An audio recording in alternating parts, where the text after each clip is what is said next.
dito guys, medyo lumitinam na yung paligid kasi sunset na.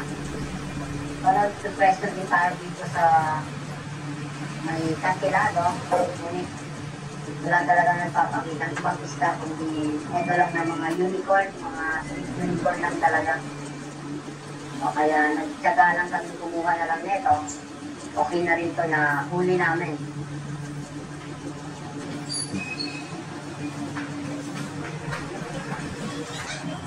At pagpapwesto natin, marapin na ako dito sa kantilado para sakali mga ibang isdang lalapit.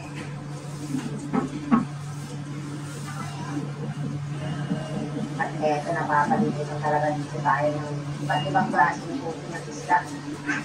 Halos nasa mukha ko lang sila.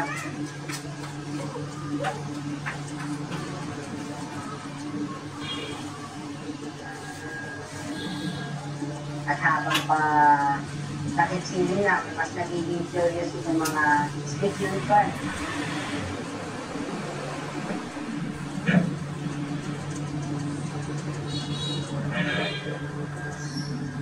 Kaya nagandahan natin ang tama sa isang spike set natin.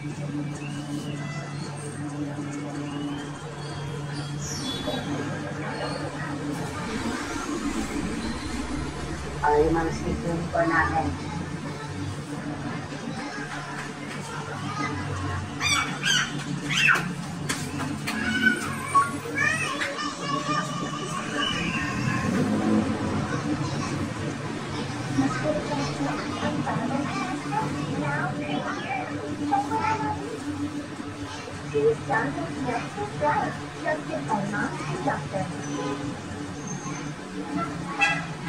After ilang minutes pa ang lumipas, medyo nabubulakot na namin yung stick unicorn at nawawala na rin dito sa mababaw na area. Yung body ko, si Paring Joshua is lima na rin na stick unicorn siya. Kasi hindi lang natin ako muna ng video kasi medyo malayo sa kaya.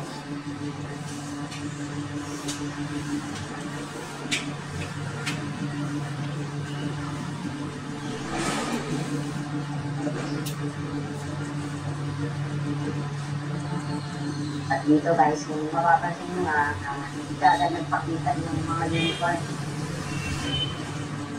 Mukhang labulabog na talaga sila. Nakarami na nga rin sa lihuli ng stick unicorn. Ganun talaga, nakakamiss talaga sila kung naramihan mo na ng bulo. Nakakapagpita tayo. Meron dito.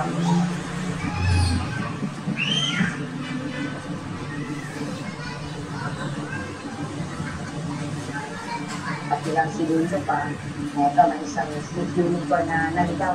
Wala siyang kasama.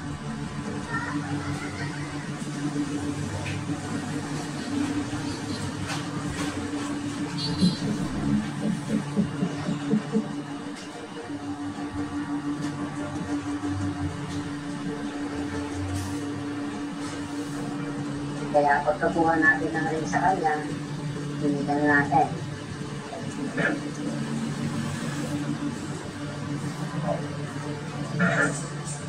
Napakaganda ulit na patama. Panitsak ulit natin.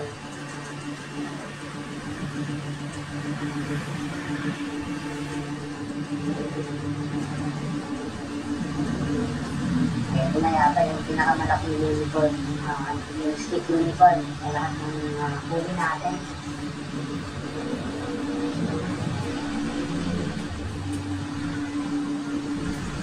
Sabi niya, at ilang minutes pa ang lumipas, hindi na talaga namin nakita yung mga grupo.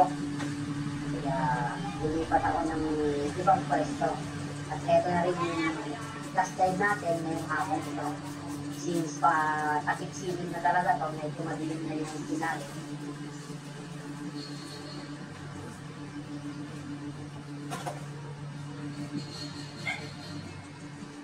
At hindi pa nga tayo dito nakakatagal ng habang nagmamasid tayo sa kabilang gilid. Pag minuwag sa kanan, eto, limang brasit, subaya